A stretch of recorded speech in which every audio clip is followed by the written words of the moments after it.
Cher frère Mathieu, salam alaikum. Alaykoum salam. On est d'ailleurs, je commencerai par te souhaiter un Eid Mubarak, ainsi qu'à nos frères et sœurs. Shukran jazilan, merci beaucoup. On est ensemble pour parler d'un sujet d'actualité. As-tu entendu parler du pasteur américain qui veut brûler un exemplaire du Coran le 11 septembre? Ouais, un peu comme tout le monde dans les médias. Voilà. Et j'aimerais que tu me commentes cette actualité. Très bien. Donc avant tout, a'oudhu billahi minash shaitanir rajim, bismillahir rahmanir rahim, wa salatu wa salam ala sayyidina Muhammadin wa ala alihi wa sahbihi ajma'in, wa salam alaykum wa rahmatullahi wa barakatuh, salam à nos frères et sœurs, le bonjour aux éventuels non-musulmans qui écoutent cette vidéo, salam alaykum à toi. Je profite de l'occasion pour souhaiter un bon Eid à nos frères et sœurs. Yataqabbalallahu minna wa minkum wa kull 'am wa antum bi khair. Donc, écoute, moi je suis assez étonné par l'ampleur de la polémique, l'ampleur de l'information par rapport au Coran, puisque comme d'habitude, il me semblerait que les musulmans sont outrés par le fait que quelqu'un, en l'occurrence un pasteur, veut brûler le Coran, mais à côté de ça, on voit des choses beaucoup plus graves, et les musulmans n'ont absolument aucune réaction. Et de moi, personnellement, ça a tendance un petit peu à m'agacer. Plus grave que ça? Oui, absolument. C'est quand même le Saint Coran, c'est un livre saint. Je tiens à te rappeler que Othman radiallahu anhu, il a brûlé le Coran. Et pourtant, il n'y a personne qui a manifesté. C'était pas la même. C'était pas dans le même but. Il n'y a pas de but dans cette histoire. Que tu brûles ou tu ne brûles pas. C'est ça. Quand le but il est noble, tu peux le brûler. Quand il n'est pas noble, tu ne peux pas le brûler. Le sacrilège, il est où? Dans le fait de le brûler ou dans le but? Bonne question. Mais je veux dire, l'intention de ce pasteur, c'est une insulte, je veux dire, c'est une attaque. Non, il n'y a pas d'intention. Il faut savoir est-ce que c'est déjà un sacrilège de brûler le Coran ou pas. À cette question, déjà, ce n'est pas un sacrilège, puisque Othman, comme je viens de le dire, a brûlé des copies du Coran. Donc le fait de brûler le Coran n'est pas en soi un sacrilège. Et ce fait-là n'est pas en lien, n'est pas soumis, n'est pas tributaire, etc. d'une intention. Tu le brûles, c'est haram ou c'est pas haram, c'est tout. Donc là, en l'occurrence, ça ne l'est pas. D'accord? C'est pas comme par exemple uriner sur le Coran, c'est haram. Toucher le Coran en étant souillé, c'est haram. On sait que c'est haram, d'accord? Voilà, et ça, personne ne l'a fait. Il n'y a pas de compagnon qui l'a fait, d'accord? Donc déjà, en soi, le fait de brûler n'est pas haram, déjà pour commencer. Déjà, bon, je ne sais pas pourquoi ça les choque. Maintenant, il est vrai que le fait que lui le brûle, c'est pour dénoncer ce qu'il appelle l'islamisme, etc. D'accord? Bon, ça c'est encore secondaire. Moi, ce que je voudrais rappeler, c'est que le Coran, en fait, c'est déjà pour commencer, qui a ramené le Coran chez le kuffar? Le Coran, il n'est pas tombé du ciel. Nous savons que le prophète Mohammed a dit à travers le hadith, entre autres de Bukhari, etc., n'emmenez pas le Coran sur un territoire ennemi, car je crains qu'il tombe entre les mains justement de l'ennemi.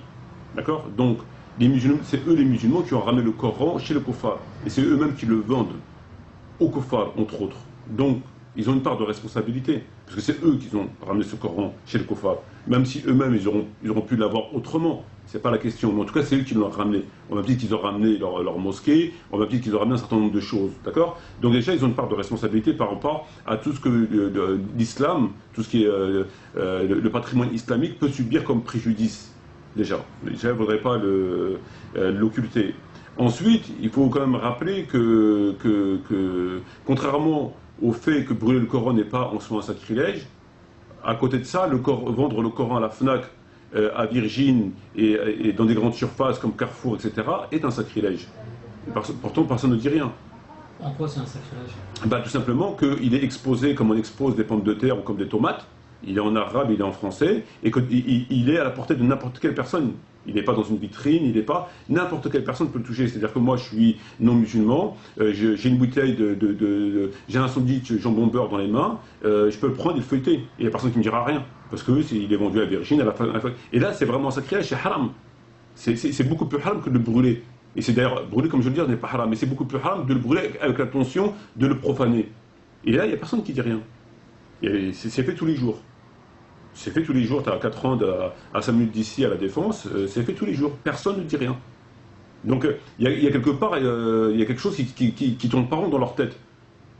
Donc ou bien ils n'ont aucune connaissance aux religions, ou bien ils réagissent uniquement par instinct, par sensation et non pas par discernement. Donc il y a un problème. Ensuite, il faudrait rappeler que le Coran a déjà été souillé des centaines de fois. On se rappelle, nous, de ce qui s'est passé à Guantanamo et ailleurs. Ils ont pissé dessus, ils l'ont jeté dans les toilettes. Il n'y a personne qui a rien dit. Alors que là, il s'agissait vraiment de souiller. Il a été souillé. Il n'y a personne qui a rien dit. Même en France, durant les interrogatoires, qui est en rapport avec les attentats de 1997, le Coran a été souillé. Il n'y a personne qui a rien dit. Donc moi, je n'arrive pas à comprendre. Et en plus, à côté de ça, moi, j'aimerais quand même que les gens réagissent avec un peu plus d'intelligence et de discernement. C'est que... C'est quoi le plus grave?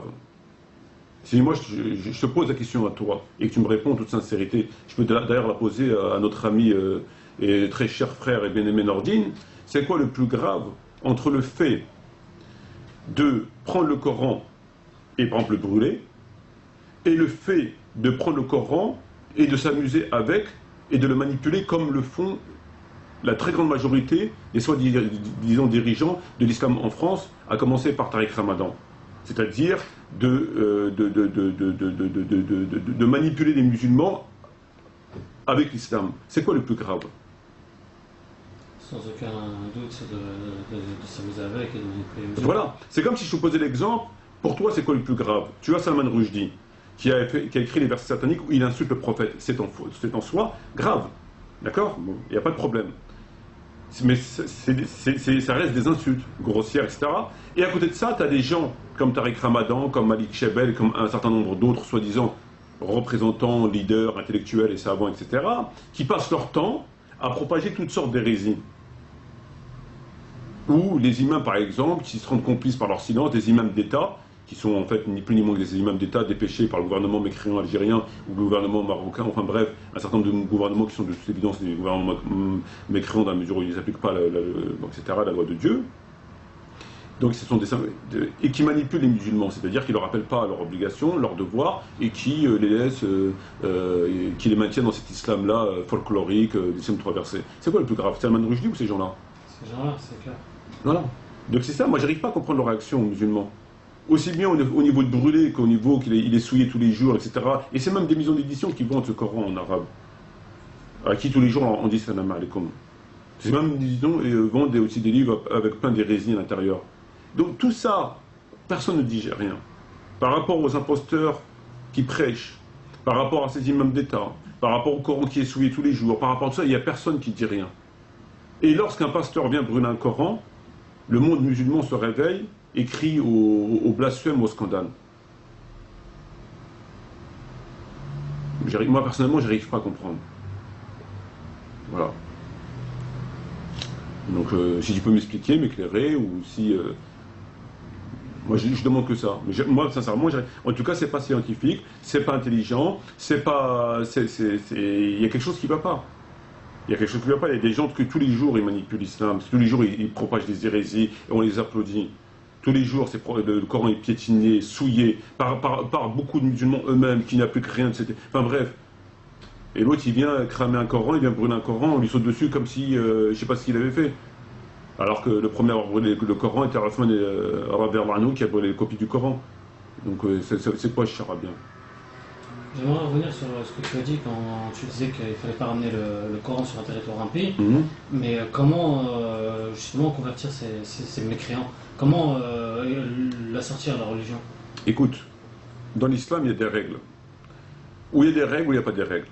Où il y a des règles, où il n'y en a pas. Et lorsqu'il y a des règles, nous, en tant que musulmans, on est appelés à se soumettre aux règles. Lorsque Dieu a dit c'est blanc, lorsque Dieu a légiféré, lorsque le prophète a légiféré sur certains points, il ne nous appartient pas de revenir sur ces points-là. Tout le monde est d'accord là-dessus. Et là où il y a un vide, tu peux faire comme tu juges être bon. Sur la question de la da'wa, c'est-à-dire la da'wa, l'invitation à inviter les gens à rentrer dans l'islam, la da'wa, quand tu remontes au Coran et à la Sunna, comment elle a été faite? Elle s'est propagée avec les armées, jusqu'à Poitiers. C'est ça la da'wa en islam. Il n'y a qu'une seule façon de faire la da'wa, c'est celle-là qui a été faite par le prophète et par les compagnons après lui. D'accord? Et donc tu retrouveras dans Tabari, dans le Coran, dans tous les livres d'histoire d'ailleurs, sans exception. D'ailleurs, on a une carte sur le mur et tu peux la consulter par toi-même. Bon, c'est ça la da'wa en islam. Maintenant, venir faire comme ils font les khourouj ou les khourougistes, vivre chez le koufar, manger chez le koufar, dormir chez le koufar, travailler pour le koufar, toucher les RMI ou les RSA chez le koufar, toucher les allocations chez le koufar, etc., etc., etc., et en même temps faire cette da'wa-là, donc inviter les gens à l'islam, il faudrait quand même rappeler qu'eux-mêmes, avant d'inviter des gens à l'islam, il faudrait déjà soi-même y être dans l'islam. Avant que moi je te vois, je dis mon frère, tu es égaré et que tu vas vers l'enfer, là, tu es égaré, etc., tu vas vers l'enfer, reviens à l'islam, il faudrait que déjà que moi-même, je me suis éloigné de l'enfer. Or, ces gens-là, par rapport à leur pratique, ils sont à l'opposé de l'islam. Donc déjà, il faudrait qu'ils pensent à lui-même, avant d'inviter des gens à se prémunir du feu de l'enfer. Or, ils sont en contradiction avec 99% des textes, en vivant chez le Koufar. Et après, ils vont faire le da'wah, pour inviter les gens à aller au paradis, comme si eux, leur place, elle était déjà gagnée. Ça n'a pas de sens. La da'wah comme ça n'existe pas. Le prophète a dit, ne prenez pas le Coran sur un territoire ennemi, car je crains qu'il tombe entre les mains de l'ennemi. Le Coran, tu n'as pas le droit de prendre le livre, le Coran. Et depuis quand le Coran, qu'est-ce qu'il veut à la FNAC, le Coran? Enfin, je veux dire, voilà, c'est comme les mosquées. Construire une mosquée sur un territoire koufar, c'est-à-dire un territoire qui n'est pas géré, peu importe qu'il soit chrétien, peu importe. Et en tout cas, où le gouvernement est un gouvernement non musulman. D'accord, koufar? Si toi tu viens et tu ramènes une mosquée, c'est haram. Pourquoi c'est haram? Parce que la mosquée, quand tu ramèneras la mosquée, ça induit quoi? Ça induit que tu vas vivre, d'accord, dans cet endroit-là. Et vivre, parmi eux, ça induit quoi? Ça induit que ta pratique, ça va être une pratique qui va être non pas conforme au texte, mais conforme à la volonté du gouvernement, parce que tu vas pas faire ton islam comme Dieu te le demande. Donc tu vas accepter de faire une pratique qui sera assujettie au système, entre autres par exemple français. Donc c'est pour ça qu'aujourd'hui les mosquées, tu vois bien, ils ont un rôle vraiment très, comme une église, c'est-à-dire il n'y a rien, quoi, etc. Pourquoi? Parce qu'elles sont sous contrôle de l'État, c'est normal. Donc c'est logique. Donc, et en même temps, tu invites les musulmans indirectement à apostasier, parce que tu leur permets de vivre chez le prophète, tu leur dis que c'est, etc. Donc ton islam, forcément, il ne sera qu'une conséquence de cette violation caractérisée à la loi. Donc ce sera un islam de circonstances. Un islam de conséquences, un islam des trois versets, un islam à la merci, etc. Et ça, c'est la situation dans laquelle on vit. Parce qu'à la base, tu n'as pas le droit. Donc forcément, ton islam, il est ce qu'il est aujourd'hui. Voilà. D'ailleurs, le prophète, tout le monde le sait. Le prophète a dit, je désavoue tout musulman vivant par les mécréants. Entre autres, aucun savant te dira le contraire. Tu demandes je veux dire, c'est des choses qui sont extrêmement connues. On va pas revenir là-dessus. Donc, tu comprends? Donc, le fait de ramener une mosquée, par exemple, chez le koufar, eh ben, ça engendre quoi? Ça engendre ce que tu vois, c'est que les mosquées sont entre les mains des koufars, qui eux-mêmes imposent leur islam. Si tu n'es pas content, ben, voilà ce que tu vois aujourd'hui, c'est-à-dire un islam, voilà. Donc, c'est pour ça que cette da'wa n'existe pas. Les musulmans, à l'époque du prophète et bien après, n'allaient pas vivre chez le koufar. Et enfin, bref, c'est quelque chose, c'est quand même. D'accord. En parlant des mosquées, j'aimerais te poser une question, si tu permets.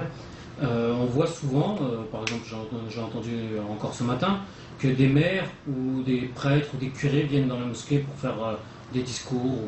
Qu'est-ce que tu en penses? Ben, j'en pense que ça fait partie du folklore, ça fait partie de leur islam. Ça les dérange plus. Il y a qu'est-ce que tu vas entendre d'une mosquée qui a été inaugurée par le Premier ministre? Est-ce qu'à l'époque du prophète, le prophète il a appelé des idolâtres à inaugurer la mosquée? Ben voilà, donc ça fait partie de leur ratatouille, enfin de leur salade. Il faut rien attendre, ça nique une tête. Tu prends tout ça, tu mets à la poubelle. C'est tout. Il n'y a rien à attendre, il n'y a rien à réfléchir. Tu prends, tu mets à la poubelle. C'est tout. D'accord, ok. Et selon toi, c'était quoi le comportement juste par rapport à ce prêtre qui a profané, qui avait l'intention de brûler le Coran? Ben, encore une fois, la profanation par le fait de brûler le Coran n'est pas une profanation, déjà pour commencer en soi, d'accord? Tant qu'il n'a pas été piétiné, tant qu'il n'a pas été, on n'a pas uriné dessus, un certain nombre de choses. Donc c'est pas une profanation. Déjà le fait de brûler n'est pas une profanation parce qu'Othman l'a fait, d'accord? Donc il faudrait peut-être pas lui dire au prêtre, parce que s'il apprend que c'est pas une profanation, il va dire ben il faudrait peut-être que j'urine dessus avant de le brûler, parce que ça, justement ça va pas l'arranger. Ben, moi je pense que ça serait une position d'indifférence.